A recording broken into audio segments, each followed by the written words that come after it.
आज ना रात्रीच्या जेवणामध्ये खास असा बेत होता. त्यासाठी ना लसूण, मिरची आणि शेंगदाणे छान अशी बारीक वाटून घेतले आणि सर्वात पहिले मेथीची भाजी बनवायला घेतली. इथे मी लसूण, मिरची घालून छान अशी मेथीची भाजी बनवून घेतली.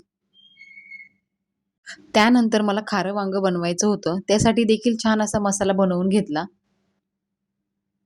यामध्ये खोबरं, मिरची, लसूण आणि शेंगदाण्याचा कूट घातला होता. मग वांगी मी व्यवस्थित चिरून घेतली. व्यवस्थित चेक करून घेतली आणि त्यानंतर लगेच वांग्यांमध्ये मसाला भरून घेतला.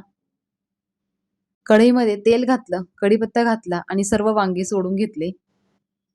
त्यामध्ये एक बटाटा घातला आणि छान असं मिक्स करून वाफेवर शिजायला ठेवलं. आता इथे माझी भाजी देखील बनवून झाली होती आणि दुधी भोपळ्याचा हलवा देखील झाला होता. लगेच गरम-गरम भाकरी बनवायला घेतली. छान असं पीठ मळून घेतलं आणि भाकरी बनवल्या. त्यानंतर छान असं जेवण एन्जॉय केलं. बाकी व्हिडिओ आवडला असेल तर चॅनलला लाईक आणि सबस्क्राईब करायला विसरू नका. धन्यवाद.